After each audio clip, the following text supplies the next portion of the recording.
afternoon, everyone, and welcome to Misperceptions in Public Health. My name is Becca Bolus, and I'm Executive Director of Maine Public Health Association. And we're excited to have you here today for this next session in our 2020 annual conference.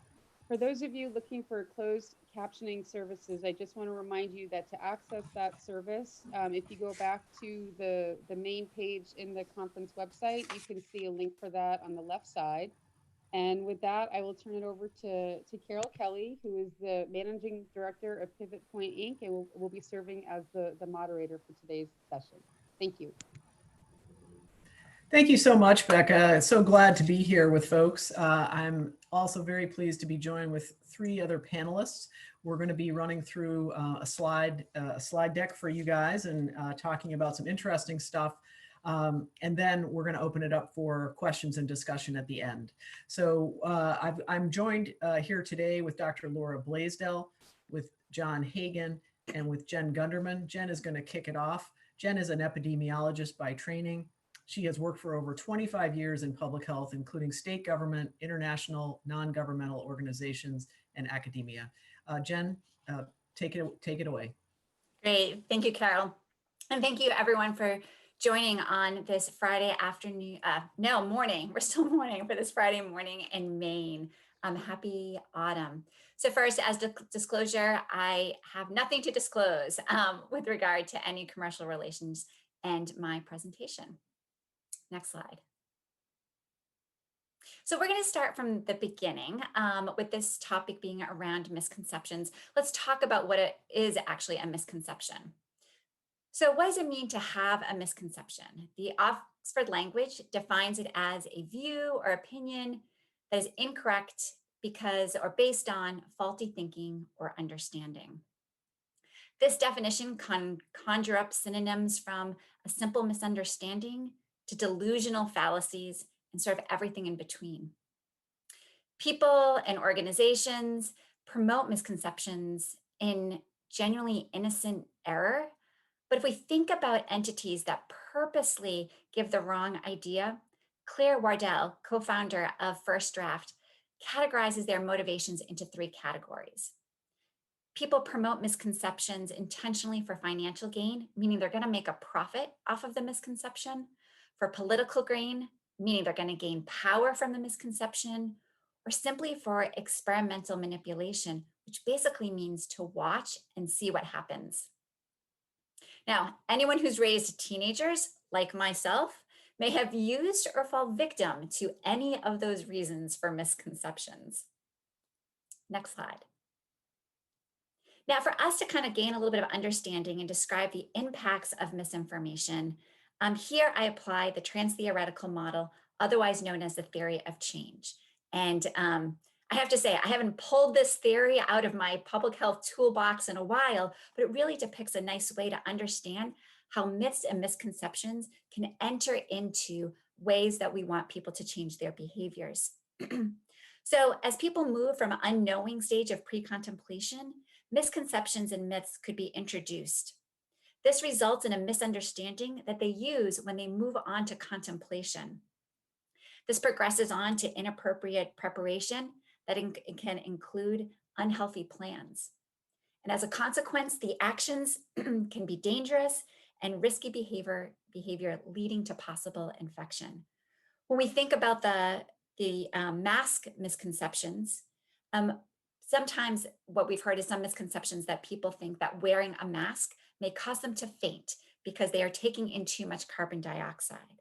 Now, if that misconception is entered in during that pre-contemplation to contemplation phase, it's really hard for any of us to expect that they're going to move to a behavior that includes mask wearing. Next slide. So this leads us to a brand new kind of science in public health. And it's a science around the spread of misinformation. The term infodemic was coined in 2003 by journalist David Rothkopf in an opinion piece he wrote for the Washington Post.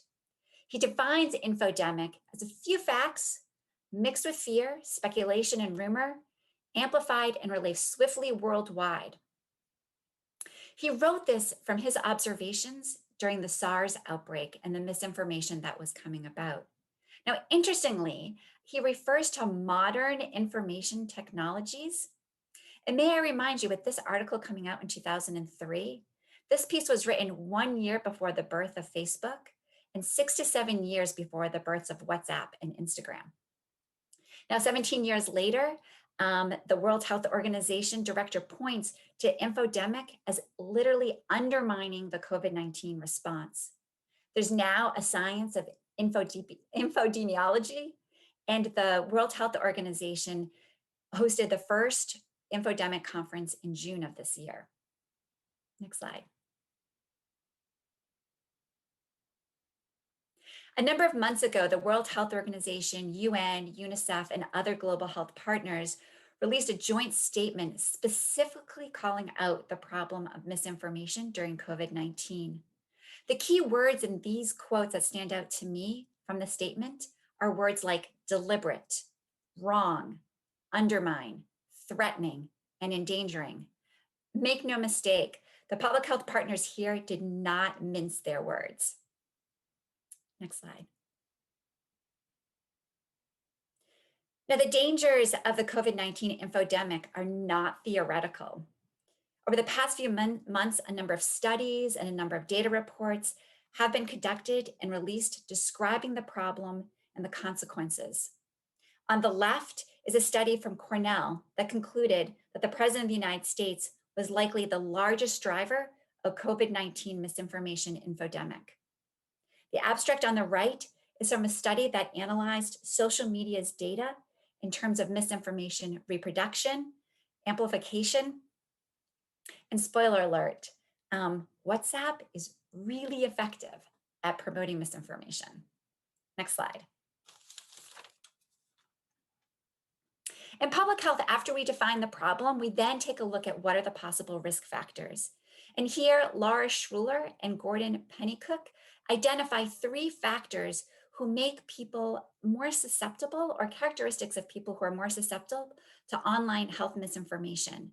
So we can see it's everything from around, in their first point talking about sort of health literacy, the second point talking about pre-existing beliefs, and the third point really talking about not understanding where the source of your information is coming from.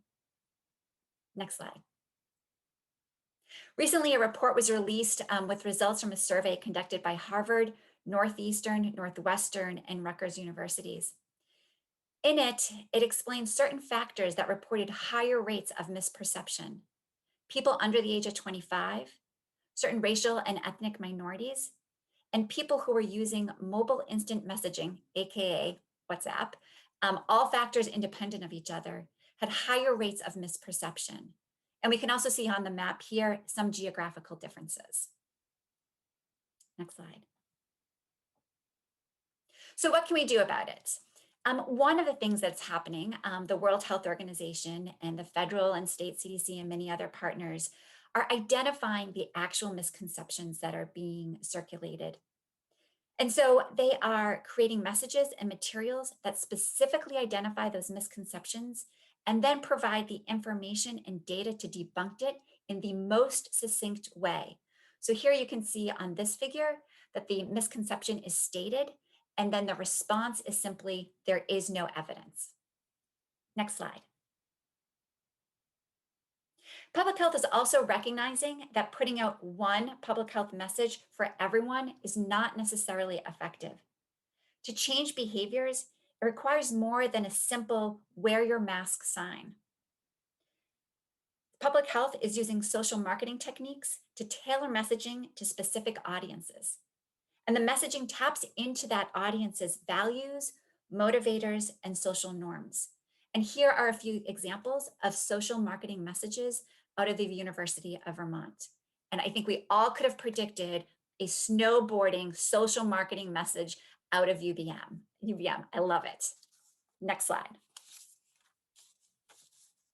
Another intervention involves a good dose of tattletaling. Stopping misconceptions is critical. And here the World Health Organization provides clear guidance on how to report misinformation online. And there's our pesky WhatsApp. Next slide. And here I provide you with another resource. The UK has a campaign called Stop the Spread. And it's to stop the spread and to curb the infodemics in that country. And I encourage you to watch the 4-minute BBC video. Next slide. Now, to prevent and control infodemics, there are a few key ingredients. The first is looking at non-traditional data collection. The World Health Organization and other partners are collecting Google search data to understand what information people are seeking. So when you type in coronavirus in China lab, that data is being collected on the back end.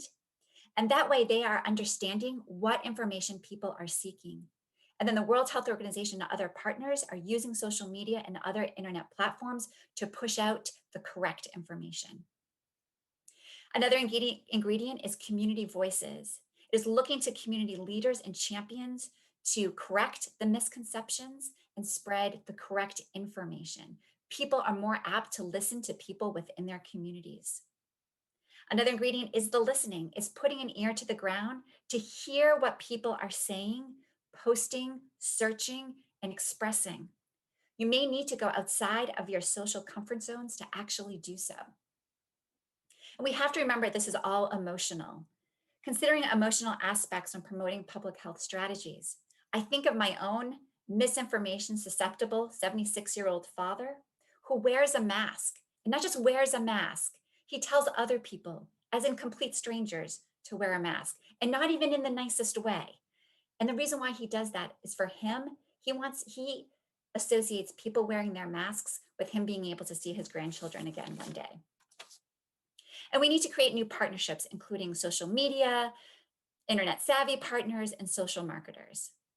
And lastly, in public health, when we do our SWOT analyses, we need to consider infodemics as a threat to our public health interventions. So thank you. And with that, I pass it on.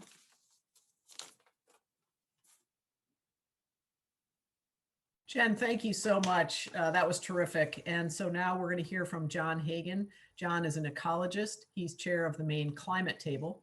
And the Climate Table works to break through the political, cultural, and economic divides that prevent us from solving climate change. Thank you, John.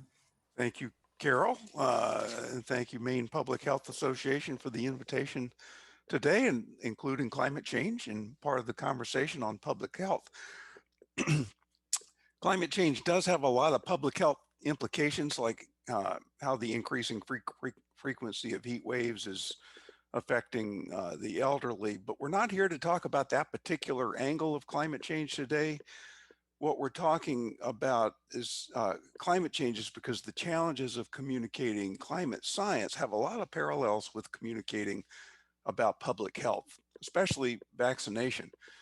So I'm an ecologist, and I got interested in how the public interprets science almost 30 years ago when I was studying the impacts of forestry on birds. I know we're going pretty far afield here, but the short version of a really long story was that my research showed at the time that clear cuts and the young brushy vegetation that grew back was really good habitat for birds of conservation concern. And I couldn't understand why the environmental community wasn't happy about these scientific results. So for 30 years now, I've been sort of a student of understanding how the public interprets not just my science, but science in general. Next slide, please. So, we forgot to do the disclosure. I disclosed that I've got nothing to disclose. The same as Jen earlier. So next slide. Fortunately, for the last decade or so, there's just been an explosion of social psychology research, books and primary research on how people process science, and more generally information. I've read everything I could get my hands on that might help me become a better science communicator, including literature on vaccination to my colleagues on the call today, because it has so many parallels with climate change. And to be clear, social psychologists are still trying to understand this topic, especially in these times of extreme political polarization, where rejection of science has sort of become its own pandemic. Next slide. And just as a reminder, there were what we're up against. A couple of years ago, there was an article in the journal Science that said fake news spreads faster than true news. So when there are no norms, it's just easier to fabricate interesting news uh, than it is to report real news. So we need to keep this in mind as we try to communicate truth. So I'm going to go through quickly four of my take-home points from all this reading over decades now, and offer a couple of solutions that you'll see parallel what Jen just said. So I've only got 7 minutes left. So let's go to the next slide. Lesson number 1, abortion politics versus asteroid politics. And this is from a book, one of the best books I've ever read that helped me be a better science communicator, called The Honest Broker by Roger Pielke. And it boils down to this: there's no science that's going to change your mind about how you feel about abortion.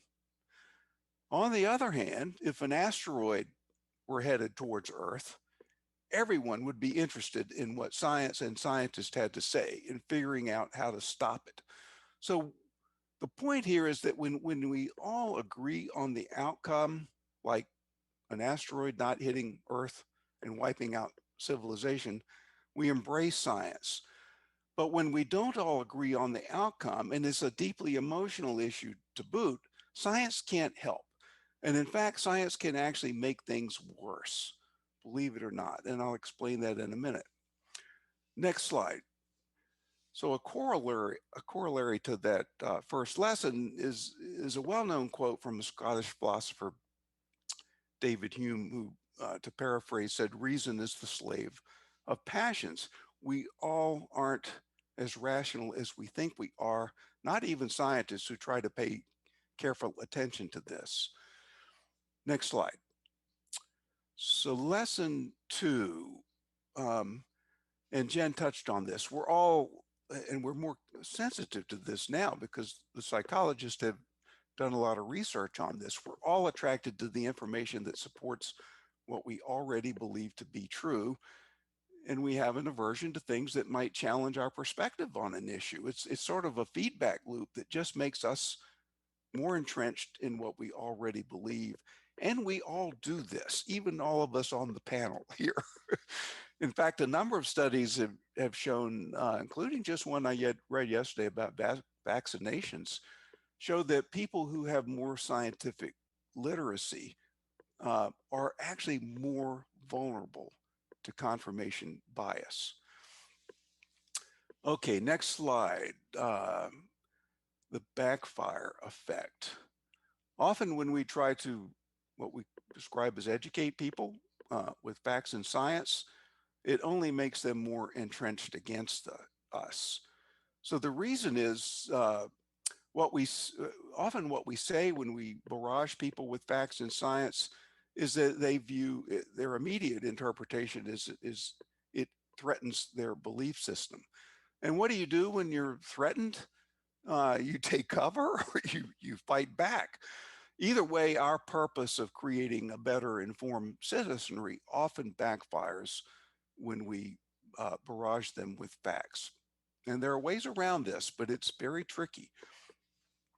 Next slide. Lesson 4, groups both bind and blind. And this is a fantastic book. If you're interested in this issue in general, The Righteous Mind by John Haidt, maybe, I don't know, a decade or so ago. It's a great book for understanding how we all process science.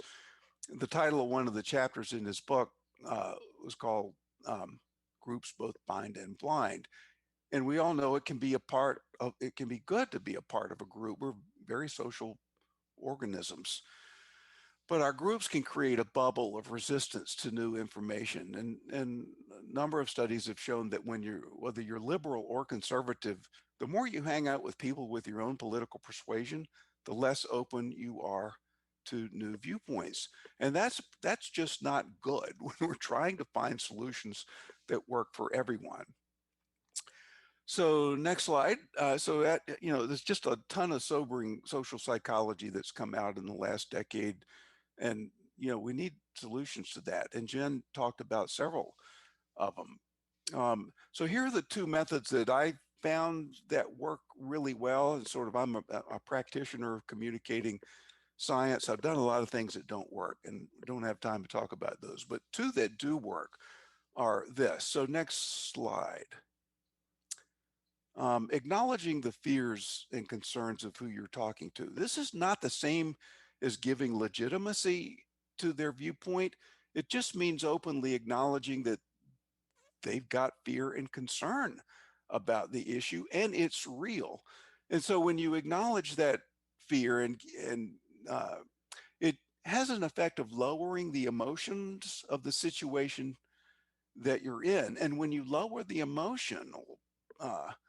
the emotions, people become more receptive to science or new information. So think back to the abortion politics versus asteroid politics analogy that I used at the top. Next slide. A uh, second solution is, and Jen mentioned this too, find a messenger from within their group. Find someone to carry your message who is trusted. And often that's someone within whoever they are, within their own cultural group. So, pardon me for using a political analogy, but it serves my purpose. If I want to convince a Republican that climate change is caused by humans, I need to find another Republican to explain that, not me. Sometimes we're just not the best messengers for the message that we have. So maybe one more slide because I have 30 more seconds and I wasn't going to use this unless I had a little bit of time. But I think this is very telling. This is interpersonal trust in the US over the past 50 years. And for reasons I can't fully explain, our trust in each other has been going down for decades. It makes our job very difficult as communicators. We are not as trusted. Scientists are not as trusted as we used to be. And I don't know maybe some of you on the panel know what's causing this, but this is a problem for us. And, some social psychologist smarter than I is going to have to explain what's going on here. But with that, I'm going to turn it back to Carol, and we're going to move on to the next panelist. That's terrific. Thank you so much, John. Really appreciate you being here with us today and adding this important perspective. Our next panelist is Dr. Laura Blaisdell. Laura is a board certified public health trained pediatrician and an advocate with expertise in vaccine policy and camp medicine. She is the co-founder of Maine Families for Vaccines and led the No on One campaign to protect Maine's vaccine law. Thank you so much for being here, Laura. Thank you, Carol. I'll move on to the next slide. I have nothing to disclose as far as commercial relationships to what I'm presenting today. So when I was in med school and residency, I had a young physician's hubris that parents who refused vaccines just needed better communication, better information, or perhaps a more dedicated physician. I quickly learned that none of these things were true. So first thing that I did when I was in practice was start doing research. So I published research on vaccine decision-making in vaccine hesitant parents. And we find 5 cognitive biases. So I'm going to have you tap through these. We'll just get all of them up on the screen so that we don't have to wait. So we've talked about some of these. One is cognitive dissonance, and that occurs when an individual has conflicting thoughts or behavior. And to ease the discomfort, the individual either needs to change the behavior or change the belief. So for a parent who hears about the efficacy of vaccines, but also worries that they harm the child, they may decide that vaccines don't work to eliminate that dissonance. My research area was on omission bias. Omission bias is a general belief that the act of vaccinating, which parents may have heard had a small chance of side effects, is worse than simply not committing the action, even if the potential consequences of this non-action, pose a greater, significantly higher risk. Or, in other words, not vaccinating can feel safer because it's an inaction, even though the risks involved in inaction are greater. We talked a little bit about confirmation bias, so I'll leave that to be. And we'll just go to the next slide where I'll talk about two other cognitive biases. We can just click through them. One is the availability heuristic, and that's the one where we tend to remember or rehash rare or distant instances where vaccines have failed or caused harm, as opposed to understanding and retaining all of the incidences when vaccines have worked and prevented illness. Media and social circles are certainly more likely to bring up these rare occurrences, which is certainly a bee in my bonnet. I would like to post every time I vaccinated a child and they had no problems and they actually did not get the flu. But that ends up to be a very boring Facebook feed to follow. Lastly, there's this cognitive biases called the illusory correlation, meaning that the belief that a relationship exists between two variables when it's exceedingly unlikely. Parents may choose to believe that children who show symptoms of autism and have been influenced by vaccines, since the symptoms and the vaccines tend to occur at the same time, even though the connection between autism and vaccinations has been debunked. So I went into sort of my academic research mode and tried to understand the cognitive decision making that is used between two individuals that have the same education background but come up with very different decisions about vaccine making. Next slide. I think one thing that I wanted to bring up today is that the internet has made it very difficult for us to have conversations with patients or with the public. The social dilemma is something that this panel talked about as we were preparing for this dialogue. It's available on Netflix, and it very carefully details the skyrocketing levels of depression, flat earthers, white supremacists, and genocide in Myanmar, the COVID misinformation infodemic, and the imperiling of the objective truth and social disintegration. That's from the Financial Times, and I'll leave you to read the New York Times commentary, but certainly worth watching as we try to understand why our voice on myths is being drowned out by the social media platforms. So that was something that as a physician, I found that people would bring into the exam room. Well, I heard from my cousin on Facebook that ... and I would have to chase that myth. Next slide. So vaccine myths and have suffered. Vaccination has suffered myths since their inception. I mean, the smallpox vaccine that was created in the 1800s in UK was followed 5 years later by the Anti-Vaccination League of London or of Britain. So I'm just going to have you keep clicking through as we think about all the myths. Autism, a fragile immune system, parental autonomy, big pharma. My kids aren't at risk. The ingredients are dangerous. Fetal cells. There are too many vaccines. Getting it naturally is better.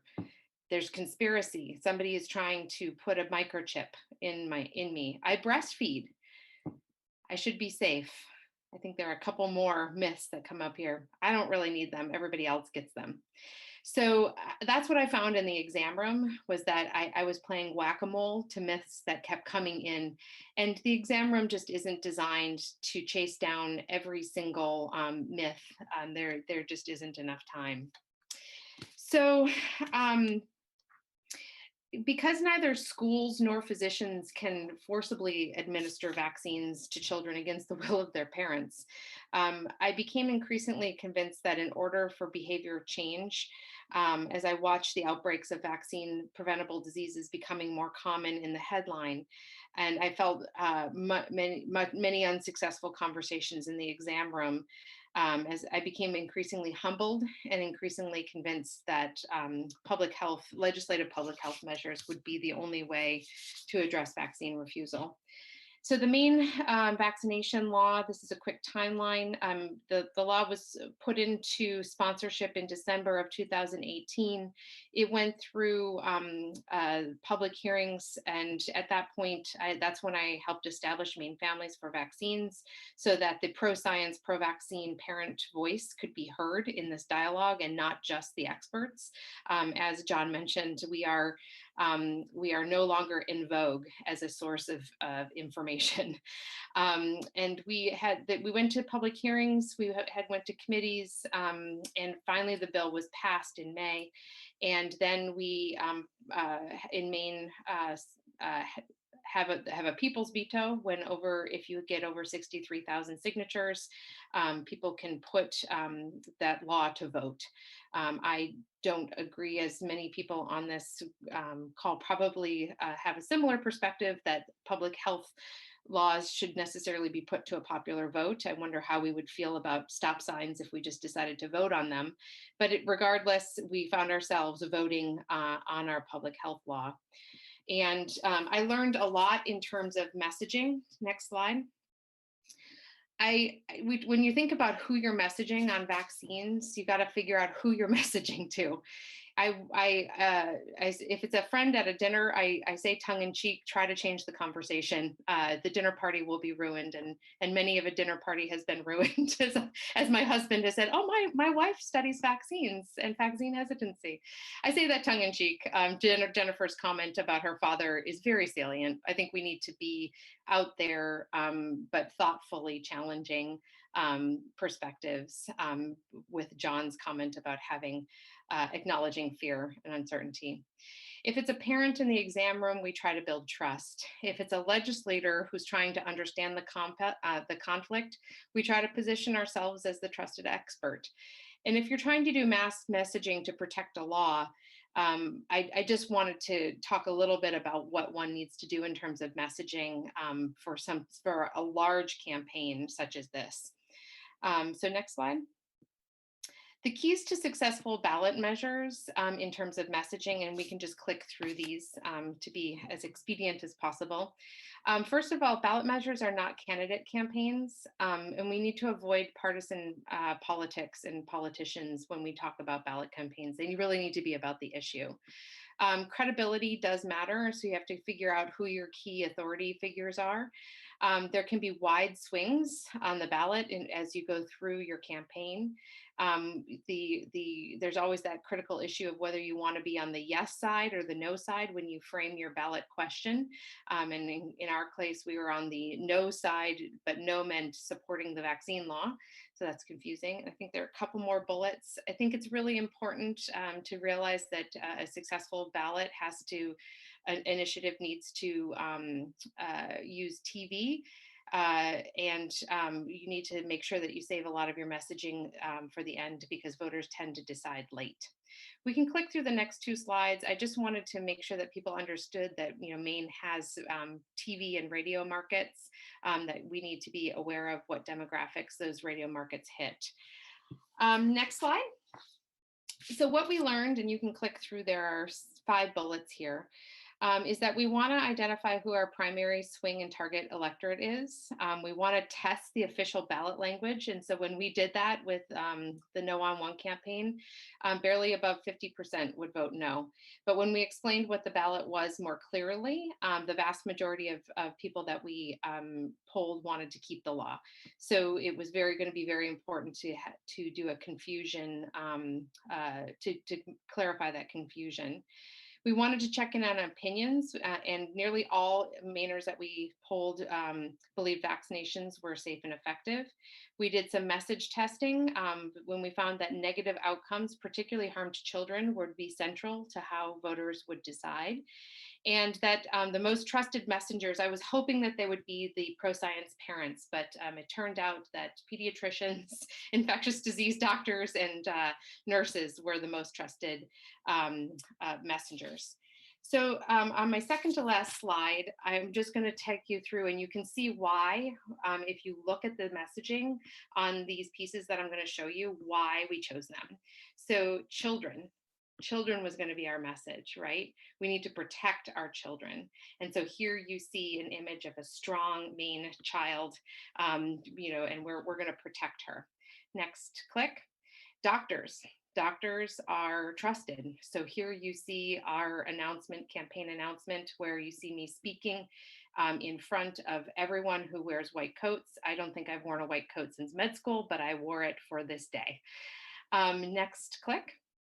TV. I'm not sure how many of you saw this ad, but I'm guessing you did because we did a heavy TV campaign. You have two doctors, one young, one older, talking about protecting Maine's children, and vote no. Next slide and next click. You see our signs. They're very friendly, happy. They say protect Maine's children. So we're protecting children. And then one more click. I think the last really important aspect of this, as experts are not in vogue on their own, to Jennifer's comment, is that if we form a coalition of everyone that's trusted in Maine, and what we did here is we had over 30 organizations, and they represented every healthcare organization, every payer, schools, et cetera.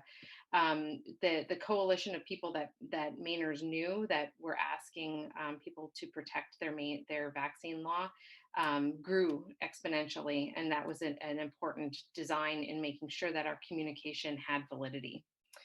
So how did it all end? Next, this is my final slide. So we were able to defeat the repeal of Maine's vaccine law, and we won by an overwhelming margin. It was 73 to 27%, and it was one of the largest margins in Maine's history of ballots. And it was, I hope that this talk has given you some idea of the construction of the messages that went behind this campaign that led to its success. Carol, back to you. Sorry to go a little over.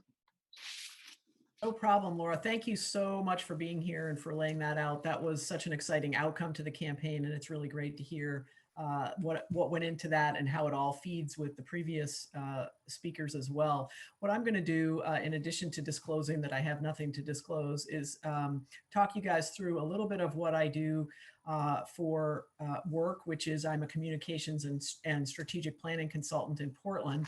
And I work with a lot of public health and environmental health and healthcare organizations on their policy change priorities. So as part of that, I do advocacy and messaging trainings. You can go to the next slide here. And so this is a training. We could spend 4 hours on this. We could spend all day on this, and that is actually ideal. But we're going to spend about 10 minutes, and then of course I would love to hear from anyone in the audience at a future point. Feel free. Don't hesitate to email me and be in touch, and we can figure out if your board or your members or your constituents would benefit from additional training. So it's great to get this out there. So boiling it all down and building on what we've all heard, there's really a very simple recipe for effective messaging. It has to do with the 4 measures of success, 4 elements to each message, 2 essentials for understanding and memory, and 3 keys to effective delivery. Next slide. So the 4 measures of success. So every message, when we think about designing a message, what we really want to come of that is we want folks to understand what we're saying. We want them to remember it. We want them to take the action we want them to take, and then we want them to tell others. Next slide. So this starts with, and this is the key piece here, this starts with 4 elements that lead with values-based framing. And so what I'm going to talk about here, this is, if you take anything away from this, this is the piece to take away, which is if you don't frame your message, if you start in the middle or the end of the story with, we want you to support LD 1927, or, we think you should do XYZ, fill in the blank. You aren't accessing, in the most cases, unless people are already predisposed to agree with you, you aren't accessing their emotions, their brain. You're not plugging into ways that make it as easy as possible for them to agree with you. You want to start on the outside of the discussion, and by that, I'm gonna call that the frame. So we want you to frame your message using a value. And so those values generally fall into three categories: people, pocketbooks, and principles.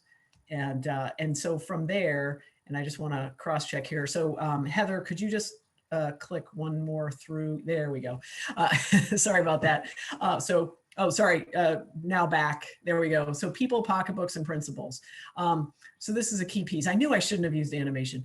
This is a key piece. So the values-based framing is really essential to engaging in conversation. And it makes it, sometimes as several of the presenters have said, the messenger is key, right?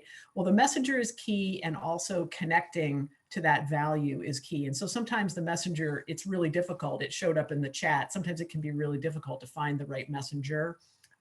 Even if you don't have the exact right messenger, if you start with your values-based frame, it still can work, and ideally will. So people, pocketbooks, and principles.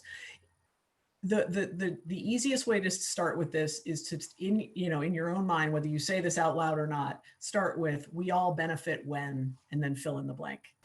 And so in the case of the campaign, the vaccine campaign, we all benefit when our kids are protected, right? From however you would fill that out. So protect our kids is the value. We all want our kids to be protected. And so some people, a kid message, a kid value is going to be the value that resonates. For other folks, in other situations, a pocketbook message might be the one that resonates, a value. So, we know it's important to save money on our healthcare costs. And so for some, that may be the way, again, to sort of start that conversation. And then in other cases, there also may be a principle. It could be about liberty or freedom or independence. And so it's really important, if you can, to come up with a message for your issue that has a frame where each one of those things can be applied, where you can provide a people story, you can provide a pocketbook story, and you can provide a principle that wraps around the message you're trying to deliver. So this framing, people, pocketbooks, principles, critically important to getting folks to say yes at the end of the day. Because remember, we want them to not only understand what you're saying and remember it, we want them to do something. And this is in advocacy messaging. So a couple examples: we all benefit when our seniors are healthy and don't need expensive medical care. So that hits on the people piece and the pocketbook piece. Keeping seniors healthy is good for our families. It helps reduce health costs for everyone. A slightly different way to say it, but again, you're hitting both in one sentence. There's undoubtedly a principles, I guess I would add something like, where seniors are healthy, health costs are reduced, and they can stay in their home as long as possible. So an independence, a principle.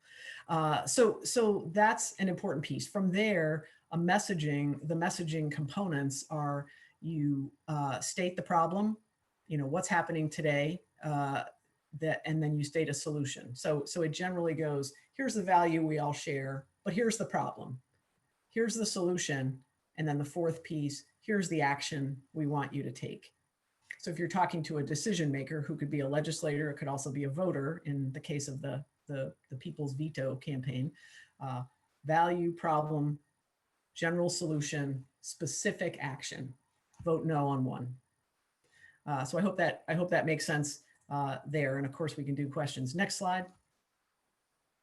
We're zipping through this. All right, so then 2 essentials for understanding and memory. So understanding, going back to what we want folks to do, understand and remember, and then take action. The key to understanding is to provide examples that are concrete and personalized. So we want them to feel it and imagine it in their own lives, and make it specific enough that it resonates.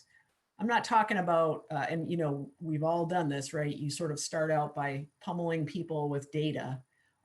That's a losing game, right? We don't want to start with data any more than you want to start with a legislation number. Start with the frame. You go to this 4-part formula that I've put out, or recipe, but make sure that you've got an example that is concrete and personalized. And the key to memory, and this goes exactly to that emotional component that we've heard others talk about, is if you can include a story that has dialogue and emotion, then that is what is actually going to be memorable, the most memorable about the message that you're delivering. So dialogue and emotion. So these four elements wrapped around with a follow-on example and story, and it's why, you know, we all can do better in our organizations. We can all do better in terms of storytelling and also getting out the stories in a variety of mediums, especially in this world where we're using digital communication so much more. I don't want to leave here without saying that. So the key, the examples of making images, there are terms, and this is actually in the chat as well. There are terms that we use that create images that, you know, people picture, right? And so we have to think about, well, what is the image that's getting created in the use of that term? And so the one I'm going to use as an example here is the safety net, right? That's a term that is often used to describe services, programs, things that we in general, all of us participating here probably care an awful lot about. Well, when you use a term like safety net, the image that's getting created is, well, we have to catch people when they fall. Well, what did they do to get into that situation? Why are they falling? Whose fault is that? Did they screw up, 10 years ago? It instantly it's a pipeline to the us versus them thinking that can get us into so much trouble. And so we have to think about, well, all right, is safety net really the right term, or is it more like ladder to success? You know, these programs are a ladder to success. That's just one example. I'm not saying, it's the perfect example, but it creates a completely different image in your mind when you're describing a program or service as a ladder to success, as opposed to a safety net to catch you when, you've potentially created this whole situation on your own, right? These are all generalizations, but unfortunately repeated quite readily in the current environment.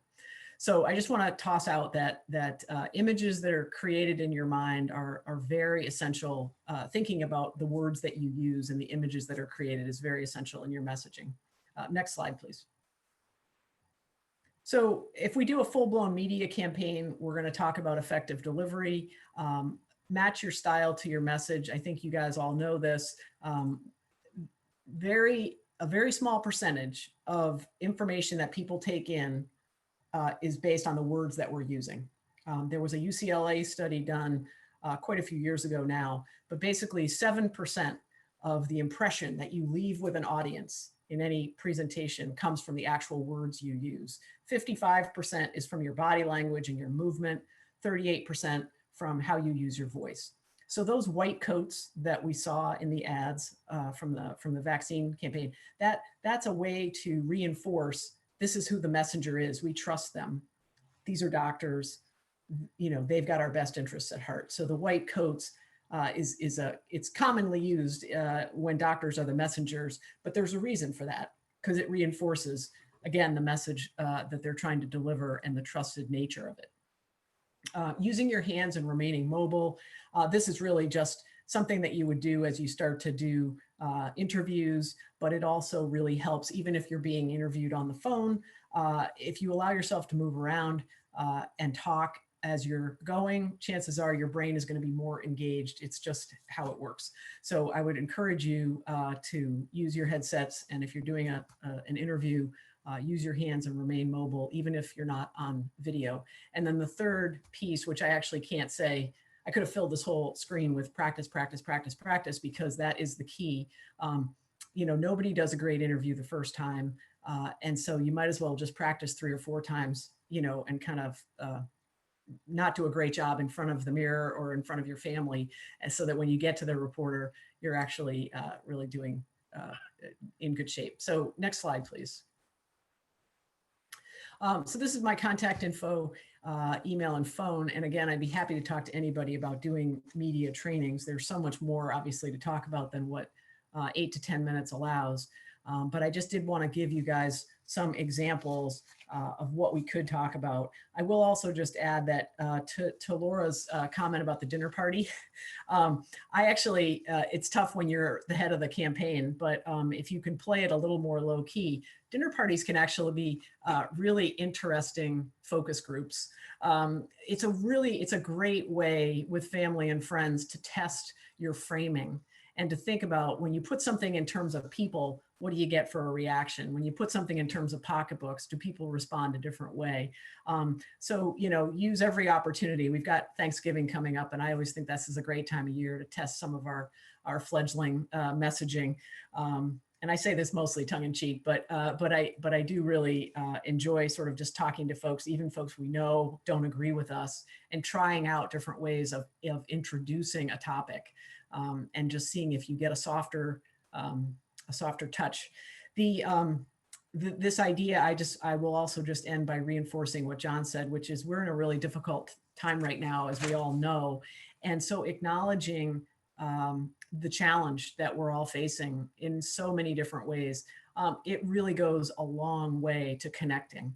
And so you may not be the perfect messenger, but when you are expressing that you are hearing the person you're talking to, and that you care, it makes a tremendous difference in the ability to then engage in ongoing conversation. So I would end it with that. And I know that folks have been adding questions into the chat. One of the ones that popped out, and I wanted to start with this one, is that there was a question about, has anyone on the panel here done a communications audit of the language used by those of us in public health and environmental health on the climate change issue to help us substitute words? Does anybody know of any research where that work has been done, that analysis? Yes, I do, because the Maine Climate Table did this 3 or 4 years ago. I forgot the name of the firm, research firm that did the work, but yes, did an audit of the language, figured out what words we shouldn't be using, what words we could be using to better connect with people. And one of them that came up, just as a concrete example, was we should be using the word pollution. Everybody doesn't like pollution. So instead of greenhouse gases, which is a pollutant, use the word pollution. So that's just one example. And you can see the report on our website if anybody's interested in seeing more. Just go to our website. Yeah, that's a great idea. I think that's a really important question. Yes, for the campaign, we pretty much researched every single word, and I didn't get to the point, but vaccination was slightly more appealing than immunization. So we got down to that granular level of detail. But I think it's really important to realize who we exclude from our conversations when we use certain terms.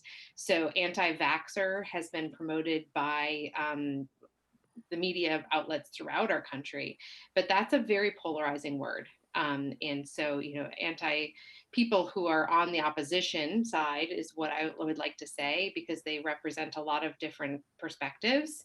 But I think it's really important to know that when you use a term, you may be starting off your conversation in a very polarized location. And I would also just add to all of that, and that in public health, what I've seen us do most often is try to build that general message, which is important. But we also have to understand that subpopulations speak differently, whether it's the language literally itself or other lingo and terms that resonate with them. So I think that in crafting general messages, we have to be particularly careful, because there are definitely segments of the population that we're going to have to just talk to a different way. And I would say, in public health, just to call this out, we kind of did a really horrible job with social distancing. Like, whoa, missed opportunity there to actually use way better words to talk about what we want people to do. So we've made the transition to more physical distancing term, but we kind of fell short on really listening to what would have actually resonate with people and what we wanted people to do.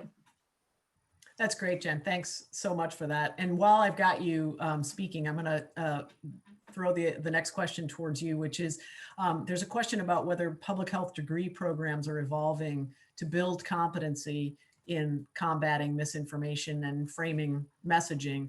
Can you speak a little bit about what's happening at UNE or other places in terms of academia? And do you have any advice for students in terms of their role in addressing these issues? Sure.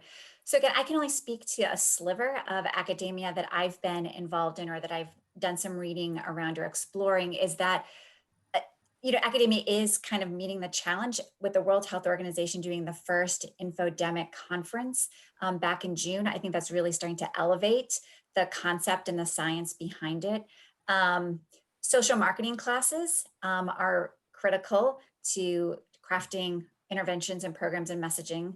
I also see that in epidemiology, in collecting the data itself, it's looking beyond just morbidity and mortality data, but really around communications. And so, yes, I think there are a number of institutions, and even just the studies that I've looked at are coming out of academia around infodemics. Oh, and the question about students. So I think, I'm totally biased in this way, but my recommendation for any student studying any discipline, health related or not, take a public health course.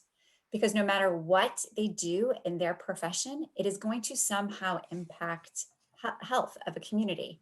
And so just understanding the basic facets of public health, the social determinants of health, health equity, is important to anyone's career path, regardless of how obvious it may seem to be connected to a community's health. That's great, Jen. Thank you so much. I want to grab another question off the list, which is really, I'm not sure, I think you guys have spoken to this a little bit, but really, how do you deal with the frustration of people not believing the experts and the science, instead believing conspiracies? The QAnon is raised here as an example, but people or groups that are making up information and or conspiracies. How are you folks dealing with that in your work and just in general, trying to work around that or work through it? Take a first swing. I think being in the vaccine arena is a very polarizing and frustrating arena to be trying to educate in. I think there was a time in my career where I just stopped thinking I was right and just really started focusing on how am I going to get kids healthy? How am I going to affect change? And when it became not about being the expert or about being right, and really, really, truly about the health and well-being of children in our communities, the frustration kind of dropped away from my efforts. And so does it come up? Yes. Are there mornings that I spend steaming when I go into my Facebook channel? Of course. But I think that when one is as committed to the outcome, the message, or whether or not you're the right messenger, it becomes very humbling. It's about whoever can get the job done. And John's been doing it for so many years. John, do you have any road tested wisdom on this comment? I do, and it might not work for everybody or might not work for most people, but what I ended up doing a lot through trial and error was building relationships with people who saw the world differently from me. I mean, my whole method became to find people who weren't in my group and develop a relationship of trust with them. And it could take from months to years to develop that, up from timber company people to clam diggers on the flats to farmers. It just takes it once you get that level of trust, but not until you get that level of trust, they will listen to you. And more importantly than that, Laura, to your point, I realized I was not right about everything after all. And when I could see the world through their perspective, we both ended up finding solutions that neither one of us could have seen independently of each other. And it sounds like a long, hard road, but it does work if you have the time to build those relationships with targeted members of whatever community you're trying to reach. Thank you, John. I would say that that's a perfect example of that framing concept, right? You not only did you frame your message for folks that you weren't naturally in agreement with, but they did the same. And as a result of that, you learned something. You were able to have a conversation where you saw things in a slightly different way. So getting to that outer space, that outer, I started with outer space, getting to the to the value, the very outside of the story, and what's really driving the interest and the care and the concern. That is really the key to coming together and then figuring out the solutions to move forward, connecting on that value. I just wanted to add, there's a really great article in New York Times about Dr. Heidi Larson, who runs the Vaccine Confidence Project. And she is somebody who lives and breathes this concept of building trust and avoiding using the term anti-vaxxer. Her methods are very interesting to read about. So there's a recent article, Heidi Larson, in the New York Times. That's great. Well, Laura. I'm looking at the clock, and Becca, Yeah. I think I'll turn it back over to you.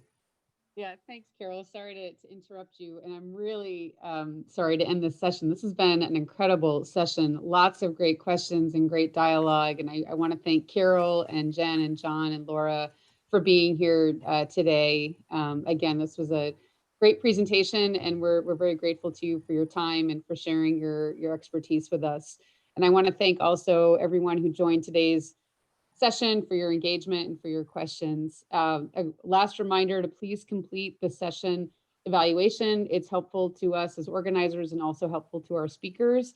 And this is our last session for this week. And then next week is our last week of our conference. And so I hope you will join us next Tuesday for our keynote presentation at 9 a.m. by Lisa Carlson, who is the current president of the American Public Health Association.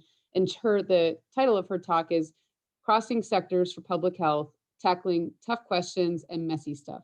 So with that, I hope you all have a nice weekend, and we look forward to seeing you next Tuesday at 9 a.m. Thank you. Thank you.